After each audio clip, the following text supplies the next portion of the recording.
Hi friends, பங்கஜ நிலபாகத்தில் இன்றைக்கி ஒரு சூப்பரான பச்சடி பார்க்க போகிறோம். ஃபஸ்ட் டைம் சேனல் வீடியோ பார்க்குறவங்க மறக்காமல் சேனலை சப்ஸ்கிரைப் பண்ணிக்கோங்க. இதை ட்ரெடிஷ்னல் யுகாதி பச்சடின்னு சொல்லலாம். இது வெரைட்டி ரைஸ், தயிர் சாதம் எல்லாத்துக்குமே ரொம்ப நல்லாயிருக்கும். இதுக்கு நான் இங்கே மாங்காய் எடுத்திருக்கேன். இதை நல்லா கழுவி சின்ன சின்னதாக கட் பண்ணிக்கலாம். முடிஞ்ச அளவுக்கு சின்னதாக கட் பண்ணிக்கோங்க. அப்போ தான் அது ஈஸியாக வேகும். இப்போ ஒரு கடாய் எடுத்துக்கலாம். இதில் கட் பண்ணிய மாங்காவை சேர்த்துக்கலாம். மெஷர்மெண்ட் எல்லாமே டிஸ்கிரிப்ஷனில் கொடுக்குறேன், செக் பண்ணிக்கோங்க. இந்த மாங்காய் வேகிற அளவுக்கு நம்ம கொஞ்சமாக தண்ணீர் விட்டு மீடியம் ஹீட்டில் ஃப்ளேமை வச்சிடலாம். மாங்காய் நல்லா வெந்தால் தான் ரொம்ப நல்லாயிருக்கும் இந்த பச்சடி.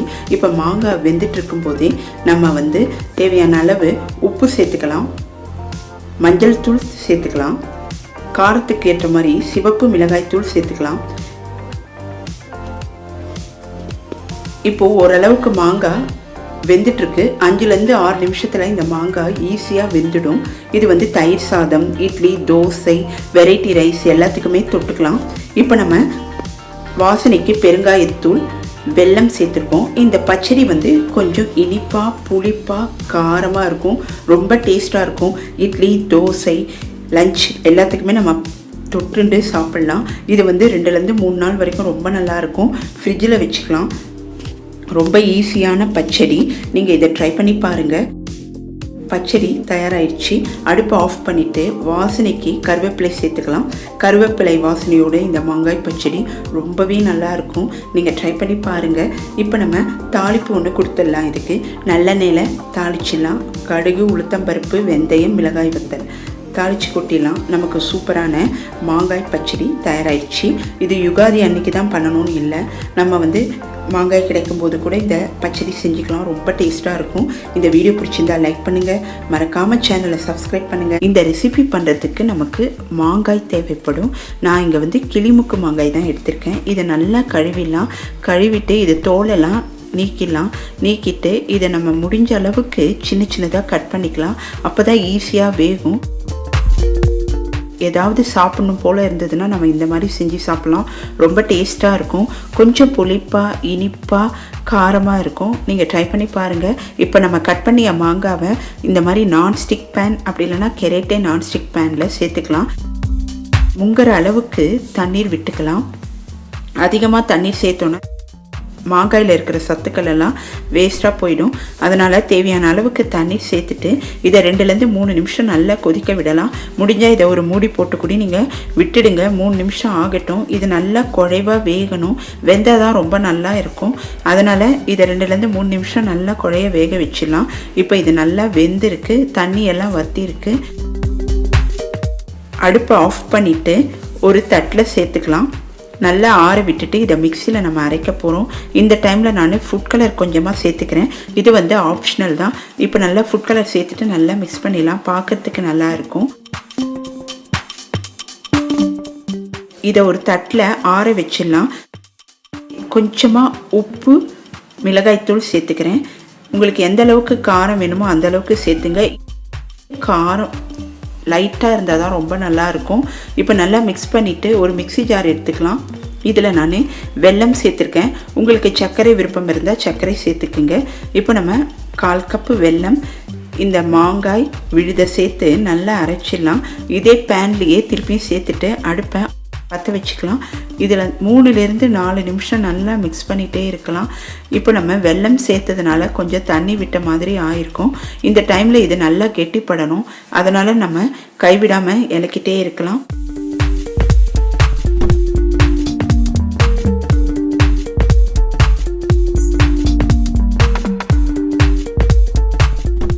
இதுதான் கரெக்டான பதம். இப்போ நம்ம அடுப்பை ஆஃப் பண்ணிவிட்டு இதை நல்லா ஆற வச்சிடலாம். இப்போ ஒரு நெய் தடவிய தட்டில் இதை கொட்டிடலாம். கொட்டிட்டு மெல்லிஸாக பரத்திடலாம். இது சன்லைட்டில் வச்சிடலாம். 2லேருந்து 3 நாள் நல்லா காயணும். அப்படி சன்லைட் இல்லை, ரொம்ப கிளைமேட் டல்லாக இருந்ததுன்னா நீங்கள் ஃபேனுக்கு அடியில் கூட வச்சுக்கலாம். எந்த அளவுக்கு மெல்லிஸாக பரத்த முடியுமோ அந்த அளவுக்கு பருத்தி வைங்க. அப்போ தான் ஈஸியாக ட்ரை ஆகும். 2லேருந்து 3 நாள் ஆகும் இது ட்ரை ஆகிறதுக்கு. எனக்கு 2 டேஸ் ஆச்சு ட்ரை ஆகிறதுக்கு. நான் ஃபேனுக்கு அடியில் தான் வச்சேன். இங்கே கிளைமேட் டல்லாக இருக்கிறதுனால ஃபேனுக்கு அடியில் வச்சுட்டேன். இப்போ 2 நாள் ஆயிடுச்சு. நல்லாவே உணங்கிடுச்சு. இப்போ நம்ம ஒரு கத்தி எடுத்து இதை ஓரங்கள்லாம் எடுத்து பார்த்தேன், நல்லா ஈஸியாக எனக்கு எடுக்க வந்தது. அதனால் நம்ம விருப்பப்பட்ட ஷேப்பில் கட் பண்ணிக்கலாம். இதை நம்ம ஒரு பாட்டிலில் போட்டு வச்சிட்டோன்னா ஒரு வாரத்துலேருந்து 10 நாள் வரைக்கும் ரொம்ப நல்லாயிருக்கும். குழந்தைங்கள்லாம் விரும்பி சாப்பிடுவாங்க. செஞ்ச உடனே காலி ஆகிடும், அந்தளவுக்கு டேஸ்ட் இருக்கும். மாங்காயில் வந்து கொஞ்சம் புளிப்பு இருக்கிறதுனால இனிப்பு, உப்பு, காரம், புளிப்பு ரொம்ப அருமையாக இருக்கும். ஏதாவது சாப்பிட்ணும் போல் இருந்ததுன்னா இந்த மாதிரி கூட நம்ம இந்த சீசனுக்கு சாப்பிட்லாம், ரொம்ப அருமையாக இருக்கும். நீங்கள் மாம்பழத்தில் பண்ணுறதா இருந்தால் வெறும் ஸ்வீட் மட்டும் சேர்த்து பண்ணி பாருங்கள். நமக்கு இப்போது பச்சை மாங்காய் ரோல் தயாராகிடுச்சு, நீங்கள் ட்ரை பண்ணி பாருங்கள். முதல்ல ஒரு மாங்காய் எடுத்துக்கலாம். இதை நல்லா கழுவிடலாம். சின்ன சின்னதாக கட் பண்ணிவிட்டு துருவிக்கலாம். இந்த சைட் டிஷ் இட்லி, தோசை, சாதம் எல்லாத்துக்குமே ரொம்ப நல்லாயிருக்கும். வெங்காயம், தக்காளி எதுவுமே இல்லாமல் நம்ம செய்ய போகிற இந்த துவையல் டேஸ்ட்டு அருமையாக இருக்கும். 5 நிமிடத்தில் நம்ம செஞ்சிடலாம். இந்த துவையல் மட்டும் செஞ்சிட்டோன்னா நமக்கு ஈஸியாக வேலை முடிஞ்சிடும். இப்போ நம்ம மாங்காவை துருவியால் நல்லா துருவிக்கலாம். சப்போஸ் உங்களால் துருவ முடியல, துருவி இல்லை அப்படின்னா நீங்கள் சின்ன சின்னதாக கட் பண்ணி வச்சுக்கோங்க. ஏன்னா நம்ம மிக்சியில் அரைக்கணும், அதனால். இப்போ நம்ம ஒரு கடாய் எடுத்துக்கலாம். தேவையான பொருட்களை வறுத்துக்கலாம். முதல்ல எண்ணெய் விட்டுக்கலாம்.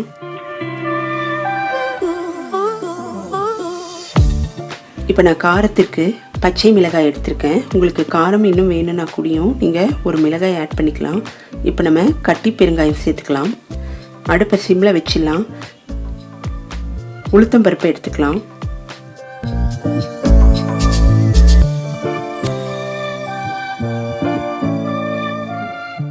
உளுத்தம் பருப்பு நல்லா சிவப்பாக வறுப்படணும். அதனால் அடுப்பை சிம்மில் வச்சுட்டு நம்ம வறுத்துடலாம். இந்த உளுந்து வாசனை ரொம்ப நல்லா இருக்கும் வறுப்படும் போது. அப்போ தான் நமக்கு துவையல் நல்லா டேஸ்ட்டாக இருக்கும். துருவிய மாங்காயை சேர்த்துடலாம். அடுப்பை ஆஃப் பண்ணிடலாம். அந்த சூட்லேயே இந்த மாங்காய் வதங்கிடும். இப்போது தேவையான அளவு உப்பு சேர்த்துக்கலாம். நல்லா ஆறின பிறகு ஒரு மிக்சியில் கோர்ஸாக அரைச்சிடலாம். ஒன்றும் பாதியமாக நம்ம அரைச்சிடலாம். நமக்கு நிமிஷத்தில் இந்த மாங்காய் துவையல் தயாராகிடுச்சு. இன்றைக்கி மாங்காய் சாதத்துக்கு நான் இங்கே வந்து கிளிமுக்கு மாங்காய் தான் எடுத்திருக்கேன். முதல்ல இதை நல்லா கழுவிடலாம். கழுவிட்டு இதை நல்லா துருவிடலாம். துருவினா தான் நமக்கு ஈஸியாக வதங்கும். இந்த மாதிரி நம்ம துருவிக்கலாம். ஒரு கடாய் எடுத்துக்கலாம். இதில் நான் வந்து நல்லெண்ணெய் விட்டுருக்கேன். இதில் 3லேருந்து 4 டேபிள் ஸ்பூன் நல்லெண்ணெய், கடுகு தாளிச்சிடலாம். அடுப்பை சிம்மில் வச்சுக்கலாம். உங்களுக்கு இந்த இடத்துல விருப்பம் இருந்தால் உளுத்தம்பருப்பு சேர்த்துக்குங்க. நான் வந்து உளுத்தம்பருப்பு சேர்க்கல, அதுக்கு பதிலாக நான் வந்து வேர்க்கடலை சேர்க்க போகிறேன். இங்கே வந்து நம்ம இஞ்சி, பச்சை மிளகாய், கருவேப்பிலை சேர்த்துட்டு நல்லா வதக்கிடலாம். இப்போ நம்ம ஒரு 3 டேபிள் ஸ்பூன் வேர்க்கடலையை சேர்த்துக்கலாம். துருவி வைத்த மாங்காவையும் இதில் சேர்த்துட்டு அடுப்பை சிம்மில் வச்சுட்டு 2லேருந்து 3 நிமிஷம் நல்லா வதக்கிடலாம். மாங்காய் வந்து வதங்கும் போதே நல்லா வெந்துடும். அப்போ தான் சாதத்தோடு சாப்பிடும்போது டேஸ்ட் அருமையாக இருக்கும். இப்போது நம்ம கொஞ்சமாக மஞ்சள் தூள், உப்பு சேர்த்துக்கலாம். மஞ்சள் தூள் வந்து நல்ல ஒரு கலர் கொடுக்கும். உப்பு தேவையான அளவு சேர்த்துக்கலாம். காரம், உப்பு, புளிப்போட ரைஸ் வந்து சாப்பிட ரொம்பவே நல்லாயிருக்கும். இதுக்கு வந்து தொட்டுக்கிறதுக்குன்னு வேறு எதுவுமே தேவையில்லை. நம்ம லஞ்ச் பாக்ஸுக்கு ஈஸியாக பேக் பண்ணி கொடுத்துடலாம். இப்போ வந்து மாங்காய் சீசன், அதனால் நமக்கு வந்து இந்த மாதிரி மாங்காய் சாதம் கொடுத்துட்டா வேலையும் டக்குன்னு முடிஞ்சிடும். பசங்களும் ஈஸியாக டிஃபன் பாக்ஸை காலி பண்ணிட்டு வந்துடுவாங்க. ரொம்ப அருமையாக இருக்கும். லெமன் ரைஸ் மாதிரியே இருக்கும். இது நீங்கள் கண்டிப்பாக ஒரு தடவை ட்ரை பண்ணி பாருங்கள். இப்போ நம்ம வடித்து வைத்த சாதம் 1 கப்பை இதில் சேர்த்துக்கலாம். நல்ல புளிப்பு இருக்கிறதுனால சாதம் வந்து நான் 1/4 கப்பு அந்த மாதிரி சேர்த்துருக்கேன். இப்போ நல்லா மிக்ஸ் பண்ணிடலாம். இதன் மேலே கொத்தமல்லி தூவி இறக்கணுன்னா சூப்பரான மாங்காய் சாதம் நமக்கு தயாராகிடுச்சு. இந்த வீடியோவை லைக் பண்ணுங்கள், மறக்காமல் சேனலை சப்ஸ்கிரைப் பண்ணுங்கள். இன்னொரு வீடியோவில் உங்களை மீட் பண்ணுறேன். பாய்.